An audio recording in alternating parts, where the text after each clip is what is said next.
clusters, and I would cut 2 edges. If you move in the direction of forming very dense clusters, you get an objective called cluster deletion. So cluster deletion is the task of finding a minimum number of edges to remove or to cut from your graph in order to partition it into cliques. The clique is just a completely connected subgraph, and so this is really stressing the goal that we want really internally dense clusters. So on a surface level, these two objectives look fairly different, but what we're going to see today is they're intimately related to each other. Okay. One more thing I want to mention without providing you completely a formal definition of it, I just wanted to mention that the modularity objective happens to be another objective function that's very popular. People have used this in applied literature a lot. And just informally speaking, modularity has some way to measure the number of interior edges, so the number of edges that are inside of your clusters, and it subtracts from this some notion of the expected number of interior edges that you would get based on some random process, if you assign the edges at random. And so just for a little example, here is what you would get for our toy graph if you maximize modularity. It's just one other option you can consider. Okay, so I didn't invent any of those objective functions. People have been studying sparsest cut, cluster deletion, and modularity long before any of the research we did. So a question we can ask at this point is, why is it that we're still doing research on graph clustering? What are the open questions here? So to motivate that question, or motivate my answer to the question, I've got a small synthetic graph right here. So this is not a real-world network. This is just fake data where there are 3 ground truth clusters. And I've drawn edges between these clusters in such a way that there's a much higher density of edges inside the clusters than between 2 different clusters. Okay. And so if I pretend I don't know what the communities are, I don't know what these clusters are, and I want to find them, I can minimize or maximize some objective function, see if I can get these 3 ground truth clusters. So maybe I want to try the very popular modularity objective. If I minimize that, if I maximize modularity, so I want to maximize modularity, here's what you get out. Modularity doesn't find the right community structure. It finds one community well, but it rips these 2 lower ground truth clusters into different pieces based on the colors there. The colors here are different clusters found by the modularity objective. And so right away this suggests one problem, or one challenge in graph clustering, which is that there are lots of objective functions, but they don't always map well to your desired notion of community structure. And this is not only true in real-world graphs. We may have a synthetic example that sort of is idealized notion of community structure, but modularity can't find it. Other objectives might not find it either. And another problem that comes up a lot is that these objectives tend to be NP-hard to optimize anyways. So which means that even if you have the perfect objective function, you're not going to be able to optimally solve it in practice. Okay. So for this graph right here, which I believe has 100 nodes, this is not a large graph, it actually took 14 hours for me to solve the modularity objective optimally. And this is not on the laptop, it's 14 hours on a machine that happened to have 512 gigabytes of RAM and 48 cores, all working on the problem. Right? So the issues that arise, or the needs that we have in graph clustering research, on the one hand we've got a modeling question, which is how do I know what is the right objective function to use for my problem? There are a lot of different techniques and algorithms people have used. How do I choose the best modeling technique? And another problem is simply, assuming I have the right model, how do I actually find these clusters if I have my objective function that might be NP-hard? And so these are what I'm calling learning community structure versus detecting community structure, which forms part of my title. Detecting community structure, I would say, is maybe the slightly more common question people address, is that I have some objective function, and now I want to design an approximation algorithm or something like that so I can get a pretty good solution to my problem.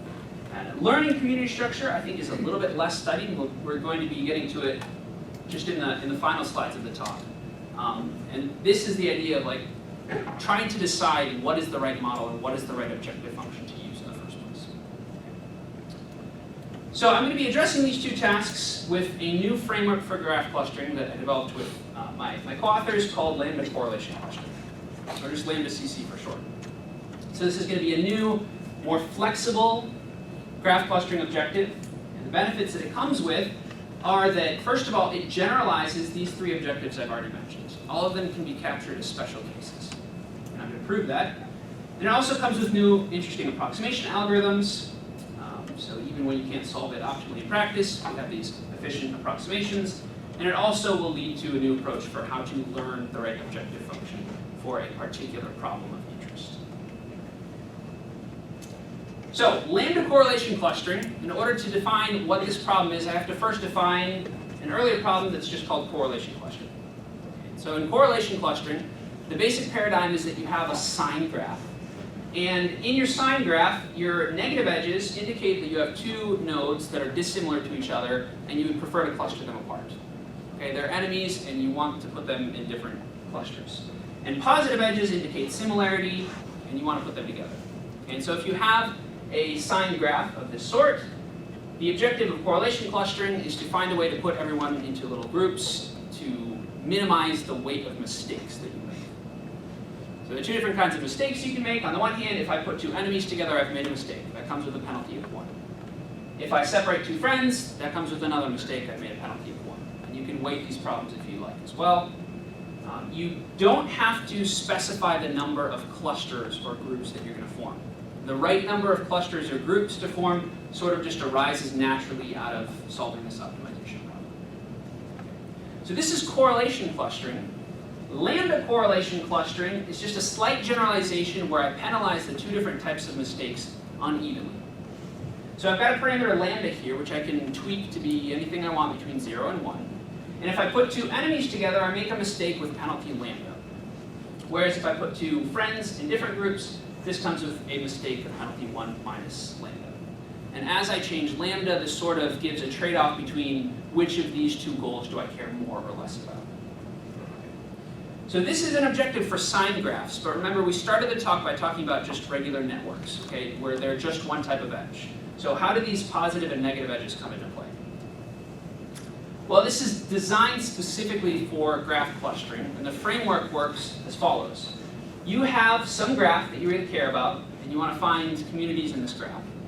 What you're going to do is interpret every non-edge in this graph as a negative edge of weight lambda in some instance of correlation clustering. And every edge in your original graph, this just becomes a positive edge with weight 1 minus lambda. And so now if I focus on this lambda correlation clustering problem, lambda is controlling a trade-off between two different things. On the one hand, I want positive edges to be inside clusters. On the other hand, I want negative edges to be between clusters, and lambda just controls the balance between those two things. And so if you interpret what this means for your graph clustering problem, lambda is exactly controlling the trade-off between the two basic design goals of graph clustering, which is I want to form communities with high internal density that are also externally sparse. Lambda controls those two design goals. Interestingly, as I change lambda from a very small value to a very high value, we're going to see that this actually is interpolating between the two objectives that I told you about a few slides ago. For small values of lambda, this generalizes the sparsest cut objective. For large values of lambda, I get a connection to cluster deletion, which is the problem of deleting edges to form cliques in my graph. So we're going to walk through at least a proof sketch of both of these directions here. First of all, the seed connection to sparsest cut. Yeah, question? Are there models in relation between lambda and number of clusters? Yes, so that's a really good question. There is an implicit relationship between lambda and the number of clusters. So you don't say ahead of time how many clusters you're going to form, but when lambda gets really small, you can imagine you're going to start forming larger, more sparse clusters. Whereas when lambda gets very small, and as we'll see, you move in the direction of forming cliques, you will implicitly end up forming far more clusters. So that's a really good observation. So we're thinking now in the regime where lambda is very small, at least. And if we specifically restrict to forming two clusters, I said in general you don't have to, but just for the sake of a proof sketch, let's assume I'm only forming two clusters. So take this small graph, take this clustering, I'll call this one S, this is its complement S bar. What is the lambda correlation clustering objective for this clustering? Well, without going into too many of the details, you can express the weight of mistakes in terms of S and in terms of lambda and in terms of the size of the two sets. For example, to count the positive mistakes, I just look at the positive edges that cross between the two. And remember, I'm weighting positive edges, 1 minus lambda. And so the positive mistakes is 2 times 1 minus lambda in this case. And so if I express the positive mistakes and the negative mistakes in terms of lambda and s, I end up with this expression right here, which I can interpret as the lambda correlation clustering objective function, which I would like to minimize, specifically in the case where I'm forming only 2 clusters. Okay. Yeah? Sorry if I missed it, but what is E minus? E minus, no, I did not mention that, so thanks for bringing that up. E minus is the number of negative edges in your correlation clustering problem. So it's the number of non-edges over here, or just the number of negative edges in your correlation clustering problem. So n choose 2 minus number of edges in your original graph. So here's my optimization problem for 2-cluster LambdaCC. And we're going to see that there's a strong connection between this objective and sparsest cut. So this last term right here is just a constant. It doesn't depend on S. So since I'm minimizing over all sets S, which is the same as minimizing over bipartitions, 2-cluster clusterings, I can sort of ignore this last term. And if I can solve this optimally, I can check if the first 2 terms are less than 0. And if the first 2 terms are less than 0, I do a couple simple steps of algebra, and I'm able to show that this set S that I've found satisfies this ratio cut being less than lambda.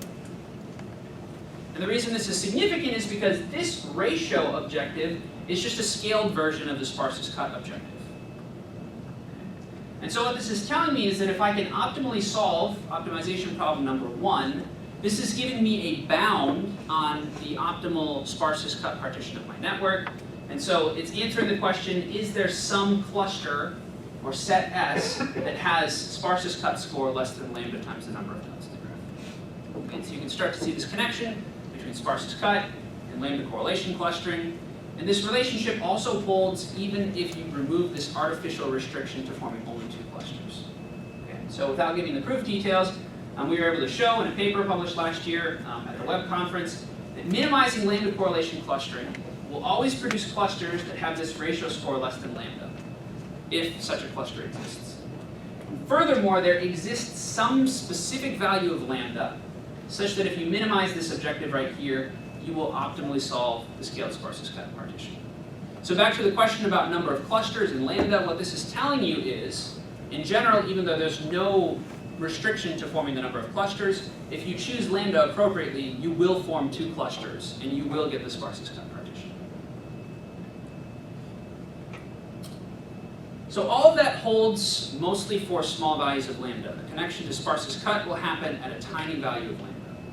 But if we move in the direction of lambda being very close to 1, this is where we see a connection to cluster deletion, where it becomes much more expensive to make a negative edge mistake. So a quick reminder, cluster deletion says I want to delete edges or cut edges in order to form cliques, completely connected subgroups. And notice that this is the same thing as this correlation clustering problem I told you about, where you have an infinite penalty on making a negative edge mistake. So if there's a negative edge between these 2 things, and it has weight infinity, I know that I'm never going to put these 2 together because there's an infinite penalty on putting enemies in the same cluster. Okay, so in other words, solving this problem here is going to form cliques over here. And the objectives are going to be equivalent. Now, if I consider lambda correlation clustering, in the special case where lambda is much, much larger than 1 minus lambda, this is sort of just a relaxation of what's going on right here with infinite weight edges. So to really hammer this point home, if I think of lambda as being 0.99, it becomes 99 times more expensive to put enemies together than it is to separate friends. And so I'm still going to want to minimize the number of friends I have to separate, but I'm going to completely avoid ever putting enemies together. So if lambda is close enough to 1, the lambda correlation clustering problem is going to be completely equivalent to the cluster deletion problem. Okay, this is one more time I'm mentioning the modularity objective, just briefly. Lambda correlation clustering, or at least a slightly different version of it that we've also considered, leads to a close connection to this modularity objective. Okay, so without going into too many details, if you weight the edges with respect to the degree of each node, so the number of its neighbors, and not just with respect to lambda, then if you choose lambda appropriately, minimizing this degree-weighted version of lambda correlation clustering will produce the same optimal solution as maximizing modularity. Okay, So even though I've never actually formally defined modularity to you, it's a popular objective, people care about it, it's been used, and it's a special case of lambda correlation clustering. So if we take a step back and look at all the different things that we've been able to unify now with this framework, I've mentioned that for a small value of lambda, we get a connection to sparseness cut. For a large value, I get a connection to cluster deletion. And also there's this degree-weighted version where we're connected to modularity. And normalized cut is an objective that was introduced specifically for image segmentation a while back. And it's sort of a degree-weighted version of this sparseness cut objective. So all of these are unified now under the same LambdaCC framework. Okay, one really interesting thing about lambda correlation clustering is not just that it ties together all these different objectives, but it also provides an interesting problem, an interesting case of correlation clustering that can be studied from the perspective of approximation algorithms. So if you look in past work on correlation clustering, again, this is an NP-hard objective, so we're not going to expect to solve it optimally in practice. For the completely unweighted version, there's a 2.06 approximation. And if you move in the direction of forming clusters based on arbitrary weights for your positive and negative edges, the best approximation factor is order log n. So lambda correlation clustering lies somewhere between these two. What can we do?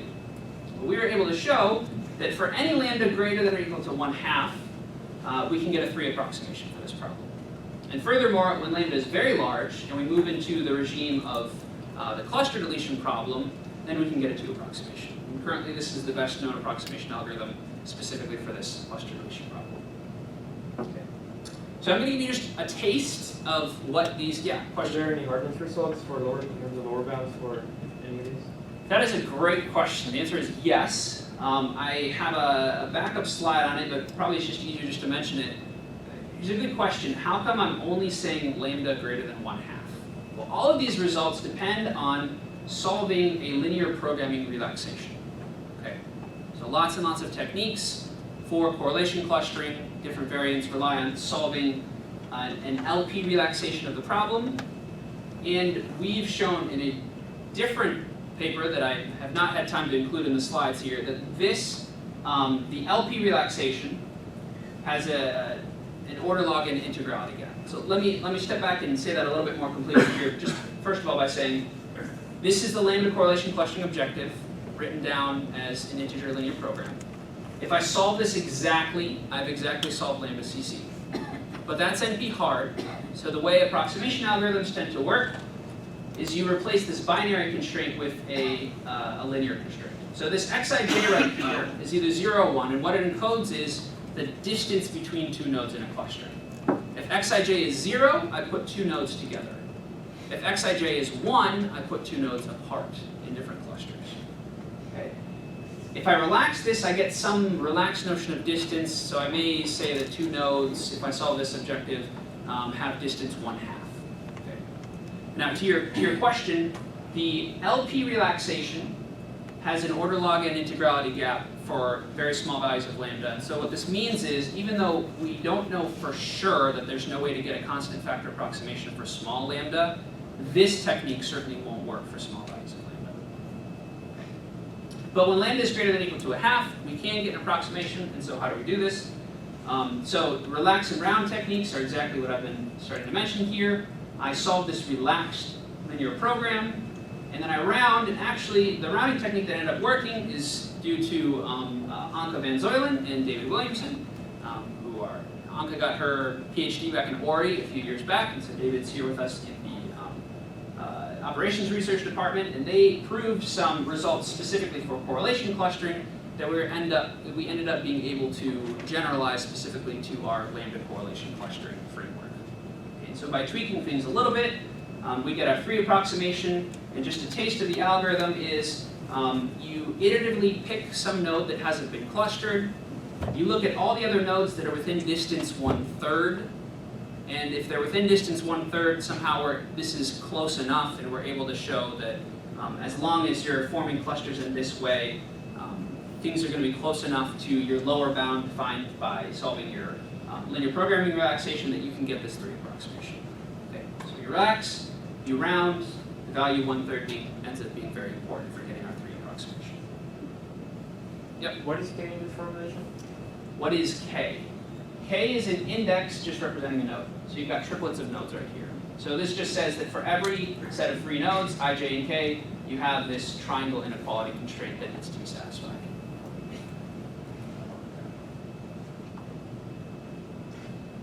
Okay, there are also other techniques that you can use that don't come with approximation guarantees, but they're a little bit quicker than solving an LP. So just to give you a taste of what those do, a lot of these greedy heuristic algorithms basically start with every node in its own cluster. And what you do is you just start merging these clusters together as long as you are greedily improving your objective function. Okay. So I have some measure of how good the current clustering is, and I'm going to start to push nodes together as long as this keeps improving my objective. And I'm going to do this in some greedy fashion. I'll grow a cluster and merge clusters until I can't do any better just by doing some greedy move, and then I'll stop. Okay. So again, this doesn't come with approximation guarantees, but it gives us at least some way and some experiments to do things a little bit more quickly. Get an idea of how our objective works for certain values of lambda. Okay, so let's talk about some experiments. And so just for the purposes of illustration, let's go back to our cat picture to start with. Remember, I've got my cat picture, my cat graph. Let's cluster it with LambdaCC, but for different values of lambda. For a small value of lambda, or, well, it's small, but we can get smaller. But for this value of lambda, 1 divided by 200m, m is the number of edges in my graph. I get the picture that I showed you early on in the talk.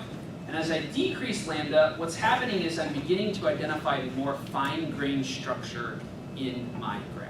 So for this value of lambda here in the middle, the algorithm starts to segment the eyes of the cat specifically, and the ears and the nose. And as I continue to decrease lambda, excuse me, I'm saying this backwards. I'm increasing lambda right here. As I increase lambda, I form more clusters, and I identify more fine-grained structure in my picture. Okay, well, let's talk about another application to social network analysis. Let's say that you've got some university social network.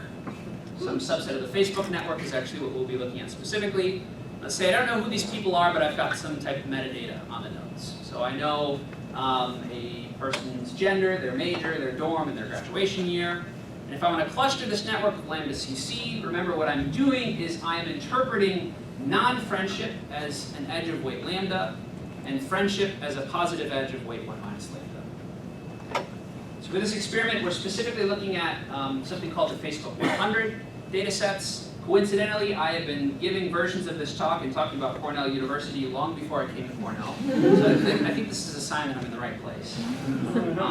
So what we're looking at here is I've taken the Cornell, the subset of Facebook at Cornell. Okay? And the nodes have metadata attributes. And for example, these are baseline probabilities that give me, right here, this is a probability that if I reached into the network and randomly selected 2 nodes, what's the probability that they're either both students or they're both faculty? And I can also do this for graduation year and dorm. This is just a baseline probability, randomly select nodes. Now here's a question. What happens if I first cluster the network with LambdaCC for different values of lambda, and then I reach in and I specifically grab 2 nodes that are inside the same cluster? By clustering this network, do I bring people together with similar attributes? And the answer is yes, we do. So this is the line that you get as you cluster the network for different values of lambda, and then I reach in and I specifically grab 2 people at random from inside the same cluster.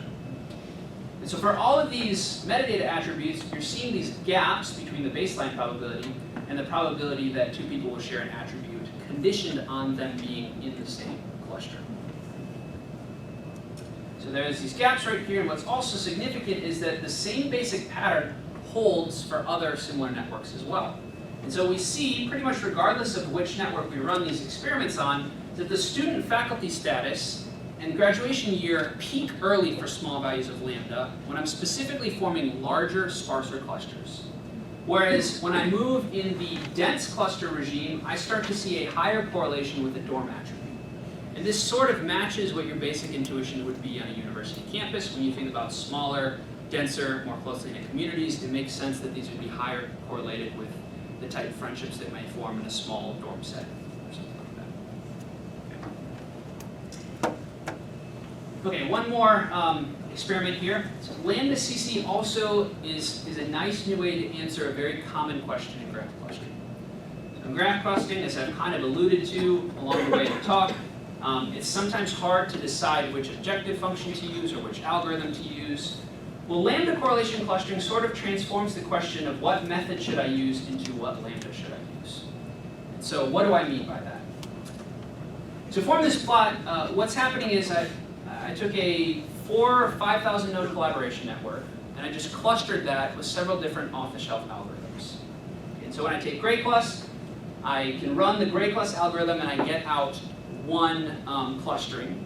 And then I can measure how well is GrayClust optimizing the LambdaCC objective. Okay, and specifically, how well is GrayClust optimizing the objective for different values of the parameter of lambda. So all of these bowl-shaped curves correspond to an approximation ratio for how well each algorithm is approximating LambdaCC. So to be very specific here, for a very small value of lambda, right here I'm seeing that GrayClust gives like a 1.1 approximation to the optimal LambdaCC objective, where I compute this 1.1 approximation by solving an LP relaxation, which gives me a lower bound on my objective, and then just dividing the LambdaCC score of GrayClust divided by this lower bound.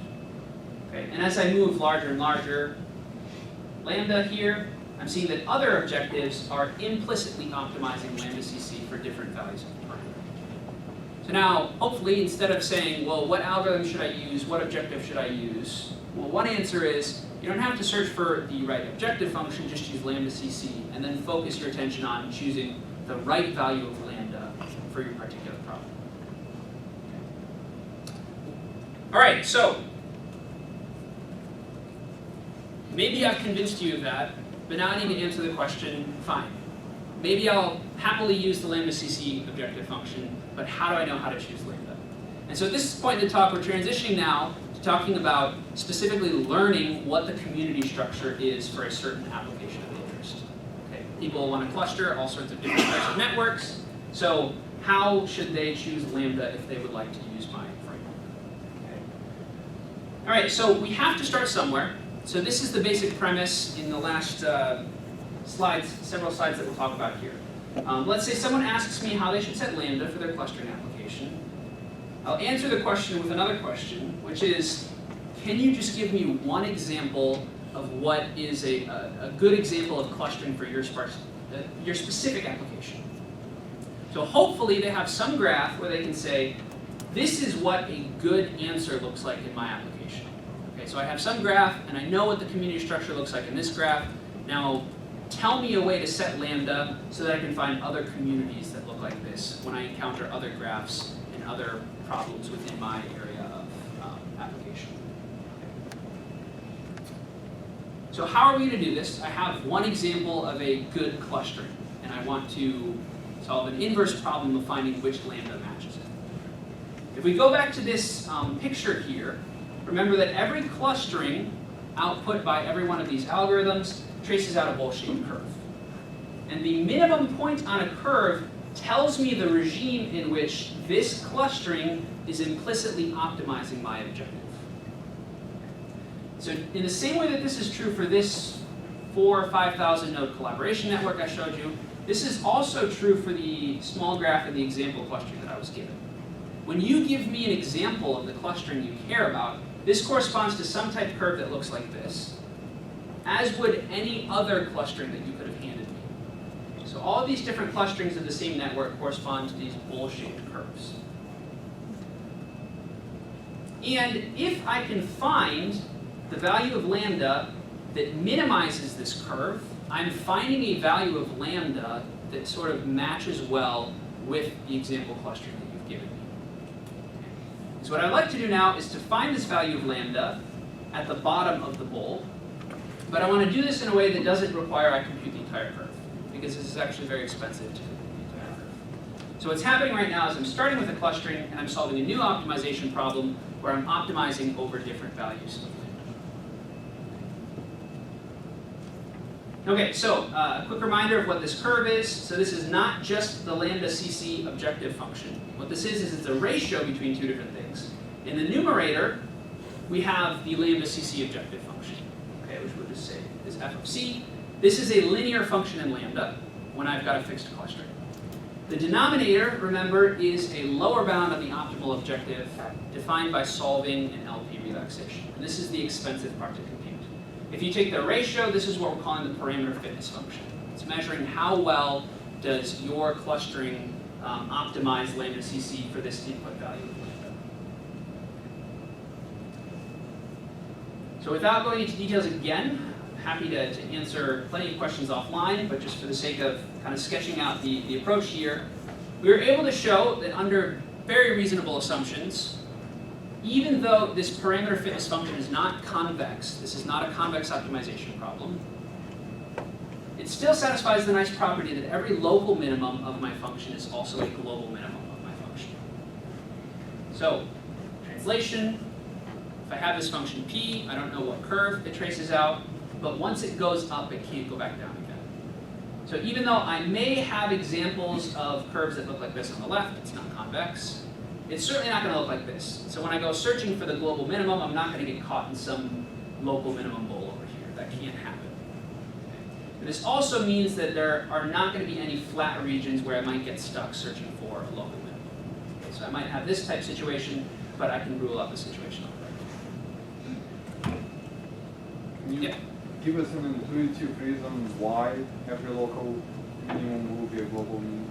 Every local minimum will be a global minimum. It goes back to what's happening here in this objective function right here. So basically, in order to prove this, you just need to use the fact that this value, this p, is a linear function that is divided by a concave piecewise linear function. I kind of glossed over this part right here. This is a lower bound determined by solving an LP relaxation. But when you have an LP that has a parameter lambda that changes up and down, this is called a parametric linear program. People have studied this a lot in previous research. And it turns out this is a concave function and it's piecewise linear. And so by using the concavity of the denominator and the piecewise linearity of the denominator, you can show, using a couple steps, that the concavity and piecewise linearity is what implies you're going to get something that looks like this.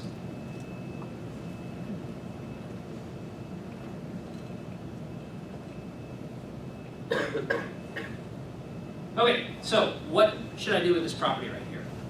Well, remember, I don't know what this curve looks like in general, but maybe I've evaluated my function at two different points, a left point and a right point.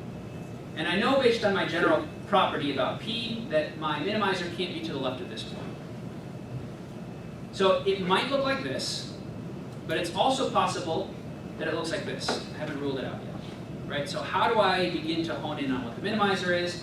Well, let's evaluate the function at one more point, specifically at a point between the other 2 points. Okay, and so if I evaluate it over here, and I find that the solution is right there, well, now I know that the minimizer can't be to the right of my rightmost point, and so I've ruled out this possibility. Okay, I'm no longer searching for the minimum over here. I've narrowed in my search space for the minimum. Okay. And also, if I evaluate my function and it's exactly equal at a left point and a right point, this means the minimizer has to be somewhere between these 2 points. Okay, it's not somewhere over here, okay, because I can't have any flat regions. So to make a long story short, using these basic properties, we were able to develop a bisection-like algorithm that repeatedly evaluates the function at different midpoints. So there are 2 different phases you can find yourself in. On the one hand, if I evaluate at the midpoint and this point is between that and that, well, I know that my minimizer isn't over here, so I've cut my search space in half. There are situations where I might, say, evaluate at this red point right here, and I don't know if the minimizer is over here or if the minimizer is over there, and so I have to evaluate again at further midpoints. But then once I've done that, I can again rule out half of my search space. So in either 1 or 2 different evaluations, I've cut my search space in half, and so I can find the minimizer of my curve to within arbitrary precision using, say, a logarithmic number of different evaluations. So, what does this allow us to do? Well, we're coming full circle now back to our initial experiment that we had on the synthetic graph. So remember, this is a graph where modularity was not able to get the right solution. Okay. Remember also, though, that modularity is just a special version of lambda correlation clustering. Okay. And specifically, it's lambda correlation clustering with a fixed specific value of lambda. what if instead of using the modularity lambda, I could learn a better lambda that better fits with the type community structure I have in this class of graphs? And so this is the assumption we're making. If we assume I don't know what the community structure looks like here, but I do know what the community structure looks like in a different graph drawn from the same distribution, maybe I know for some other reason, then I can use the ground truth in this G prime to learn an appropriate value of lambda that somehow captures the basic structure for this class of graphs. So if I do this, I learn a value lambda prime that fits well with this G prime, and then I use this lambda prime to go back and find the community structure in my original graph G. We can fix things by using some of the heuristic algorithms for lambda correlation questioning. So we ran some experiments for a class of graphs that is specifically challenging for the modularity objective. This is just a synthetic class of graphs in a certain parameter regime where modularity tends to mash clusters together when they should be separated. It's got this parameter mu, which basically just controls the noise. When there's zero noise, it's really easy to find the communities. When there's larger noise, it becomes harder. And as we change the value of mu, we want to see, well, how does vanilla modularity do in terms of recovering the clusters? So in the y-axis, this is just ARI. All you really need to know is when the clustering detection is perfect, ARI is 1, and as it begins to do worse and worse, it gets lower. So this is what vanilla modularity will do with some error bars here. And this is what happens when you have 6 graphs. You assume you know the community structure on one of them, you learn your lambda, and then you test on the other 5 graphs. You can see that regardless of the level of noise, we're always able to do much more robustly. We're able to better detect the community structure for this class of graphs. Misha? Can you train your lambda on multiple graphs? So you said you can learn on 1, can you do it on, train on 5, test on 6? Yeah, absolutely. So this is just one way to make your techniques more robust. So we start by saying you only need 1. If you have more, that's great. Run this procedure over and over again. You might not always get the same lambda out, but then this gives you a distribution of different lambdas that you get, and then you can further take the mean of all of those different lambdas that you get, and maybe this guards against, if you only know 1 graph, maybe it doesn't perfectly capture community structure, but the more information you have, it's only going to allow you to do better and better. Okay, so that's actually it. So we're going to wrap up there. So there are a lot of other really interesting questions that LambdaCC, that we can pose for LambdaCC. So a couple of these have arisen already. So how come we can't get approximations for lambda less than 1/2? This is due to an integrality gap issue. There's also some issues with actually being able to solve the linear program in practice, and so we've also done some research on that. But the 2 papers that I've talked about in this talk are right here, so there's also code available online on GitHub. Thank you very much for your attention.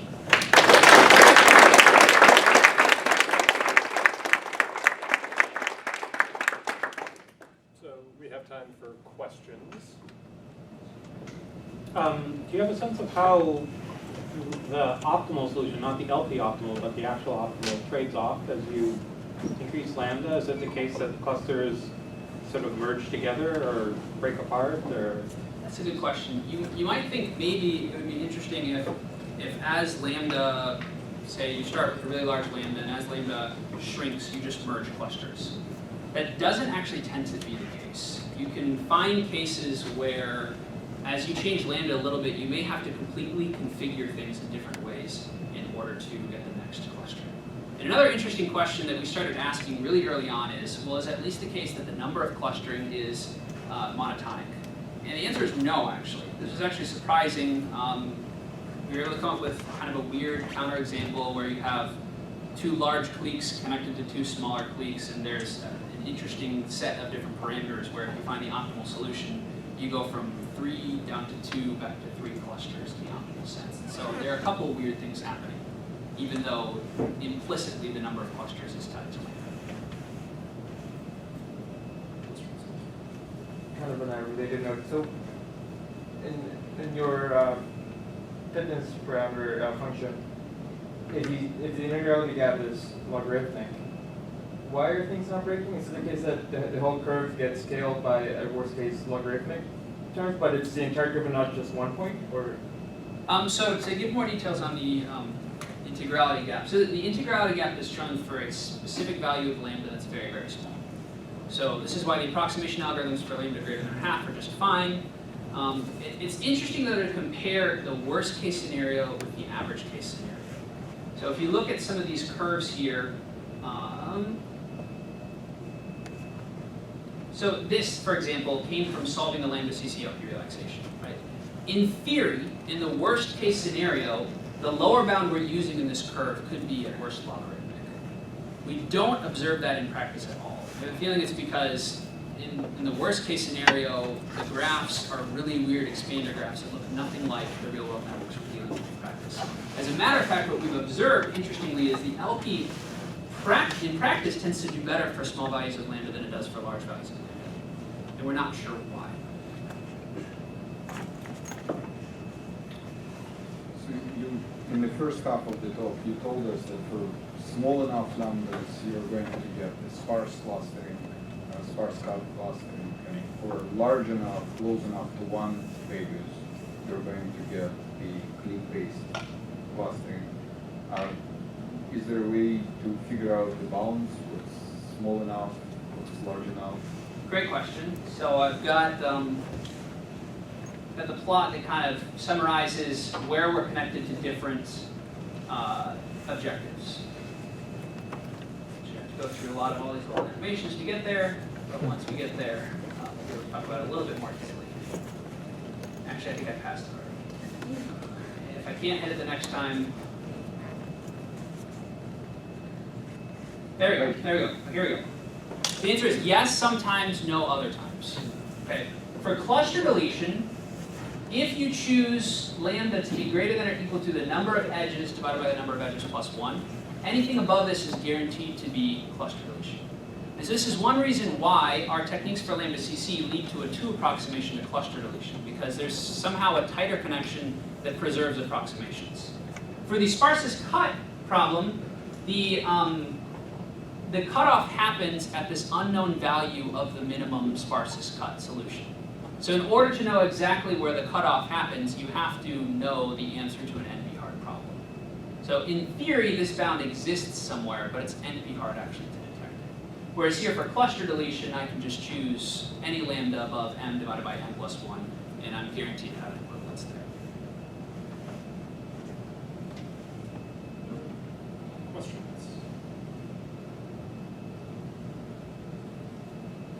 Is there sort of a notion of clustering in hypernetworks, and if so, does this lambda extend to that, and what sort of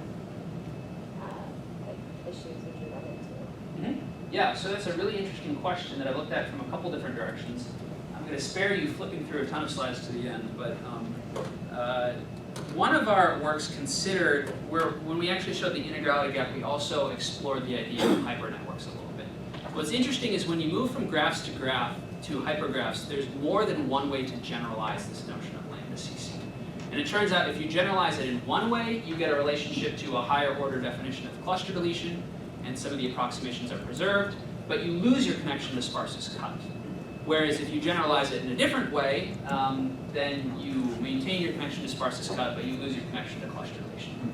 So it is possible to generalize this, and it's something that actually, since coming here, I've studied at least a little bit. So it's just kind of an interesting situation where with the graph case, everything is unified nicely, and you can generalize it, but you lose some of the connections depending on which direction. Another question? Well, my question is really more like, what's this? So for example, like, what's a hypergraph? So a hypergraph is just, a graph is where you have sets of nodes, and 2 nodes are connected. Oh. That's an edge. If you have 3 nodes, and they're connected, that's a hyperedge. So it's just sets of more than 2 things. Questions? So your algorithm involves like implicitly connecting all of your nodes together. So I would expect possibly that you would run into problems if you had like a sparse graph compared to some other like approximation algorithms. Mm-hmm. Do you see good performance on sparse graphs? Or? Yeah, so that's another question that arises really frequently. So the answer is we never actually form the LambdaCC objective. So this is sort of just implicit, the idea that you have these edges. And when you think of, if you like thinking about things in terms of an adjacency matrix, for example, then what you have is a matrix A that's sparse, representing your graph, plus a rank 1 perturbation. Maybe that's a helpful way to think about it, maybe for some people it's not, but it's a sort of sparse plus rank 1. As long as you're never actually forming this dense network, you can overcome some of the issues with density. But then there are other problems where if you want to solve the LP, it really doesn't matter if the problem is dense or sparse. The number of constraints in that LP is so large that it's very challenging. But at least our heuristic techniques, we assume the network is sparse and we work sparsely with the network, which is fine. Suppose your lambda should be chosen as a function of the density of the graph, or like it would depend on the density of the graph, but if I had a graph that the density is very non-uniform, then choosing one fixed lambda across the entire graph might do different things in different parts of the graph depending on the local density?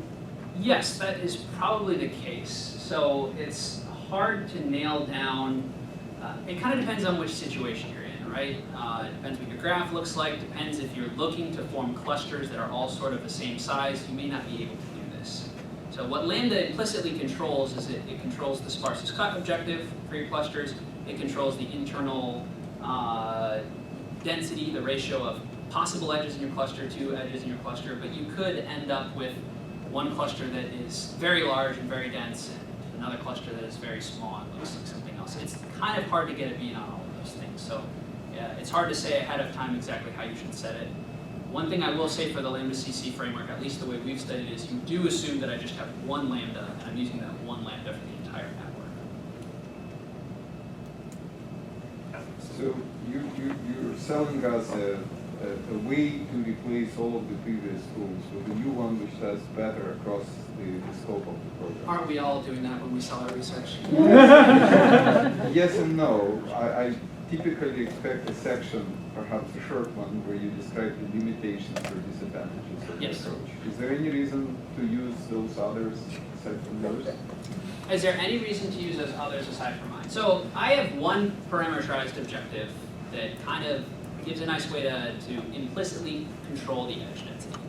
Maybe for your application, you really want clusters that are all basically the same size, in which case there's maybe some graph partitioning framework that will form exactly k clusters. You know what k has to be, and it will roughly balance the size. In that case, absolutely, those other techniques will be better. Maybe you care about overlapping clusters. I don't want to put everything in just one cluster and only one cluster. A lot of people have studied overlapping clustering and community detection, where you can have one node that belongs to multiple different clusters.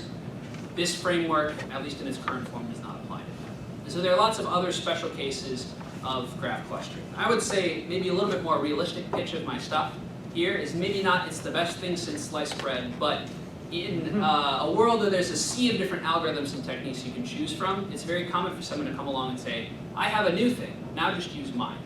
Well, at the very least, I take comfort in the fact that I'm not just introducing something completely different, but I'm taking something that other people have already studied and drawing connections between them that are hopefully helpful, so that if you care about something along this line, and this is not the only line where you may want to interpolate between different objectives, but if you do care about this setting right here, then here's a slightly more general approach, which might serve you well in some instances. That's a good question, so why don't we go ahead and thank Nate again.